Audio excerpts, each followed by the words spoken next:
Most videos about George Cooper focus on what he deserved. He deserved more respect. He deserved more appreciation. He deserved more time with his family. And honestly, I agree with all of that. By the end of Young Sheldon, a lot of viewers had come to the same conclusion. The version of George we heard about in The Big Bang Theory didn't fully match the man we actually got to know. He wasn't perfect, he could be stubborn, he made mistakes, but he was also dependable, patient, and far more supportive than people gave him credit for. One thing I've noticed about reliable people is that they often become invisible, not because people dislike them, but because people become so used to their presence that they stop thinking about what life would look like without them. George falls into that category. His family loved him, but love and appreciation are not always the same thing. You can love someone deeply while still failing to notice how much they are carrying. That's what makes moments like the garage room so memorable.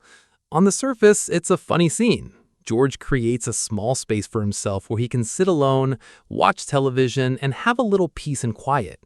But when you think about it for a moment, it's also surprisingly sad. This is a man who pays for the house, helps keep it running, and spends most of his life taking care of other people. Yet he eventually feels the need to create a hidden room just to have a place where nobody expects anything from him. The room isn't important because it's dramatic. It's important because it's relatable. It reveals something that had been quietly building throughout the series. George had become someone everyone depended on, and almost nobody stopped to examine him.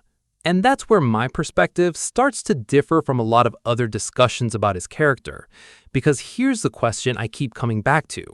What if George had lived? Most people imagine a version of the story where Sheldon grows older, gains perspective, and finally tells his father everything he should have said years earlier. Maybe George gets to see Sheldon become successful. Maybe he gets to hear his son acknowledge all the sacrifices he made. Maybe they have the conversation viewers were hoping for. And honestly, that would have been satisfying. But it also would have been a very different story. Young Sheldon chooses something much harder. It removes that possibility entirely. George never gets the speech. He never gets the recognition. He never gets the moment where everyone gathers around to tell him how important he was. Instead, the realization comes after he's gone. The family starts looking back differently. Moments that once seemed ordinary suddenly carry more weight. Conversations are remembered differently. Decisions make more sense. Sacrifices become easier to see. The audience experiences the same thing. Scenes that looked simple during earlier seasons feel different once you know how his story ends. You start paying attention to things you barely noticed before. And that's why I think George's death works, even though it hurts. Not because it feels good, not because it was fair, and certainly not because he deserved it. I don't think George's death was good. I don't think losing him was fair. But when I look at the life he lived, I also see a man who spent years putting everyone else first. He carried responsibilities that rarely disappeared and expectations that never seemed to get lighter. The sadness of George's story isn't just that he died, it's that he finally stopped carrying those burdens before anyone realized how heavy they had become. For years, George solved problems, absorbed frustrations, made compromises, and kept moving forward. People needed him. The school needed him. His players needed him. His family needed him. There was always another responsibility waiting for him. Then one day, all of it stopped. And only after it stopped did people begin to fully understand what he had been doing for them. That's the cruel irony at the center of his story. The appreciation arrives. The understanding arrives. The love was always there. It just arrives too late for the one person who deserved to hear it. George never gets to hear them. He never gets to see the full impact he had on the people around him. He never gets to experience the perspective that eventually comes with age. And maybe that's exactly why his story stays with people. Because George Cooper isn't memorable because he was extraordinary. He's memorable because he feels familiar. Most people know someone like him.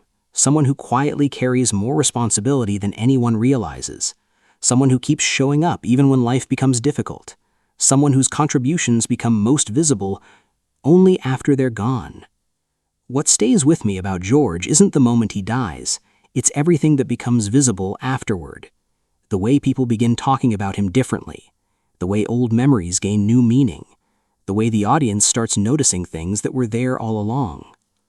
George spent most of his life being seen as a provider, a coach, a husband, a father, and problem solver. After his death, people finally started seeing the person behind all those roles.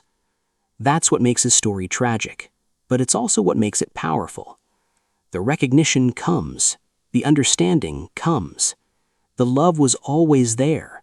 It just arrives too late for the one person who deserved to hear it. And that's why, years after the series ended, people are still talking about George Cooper.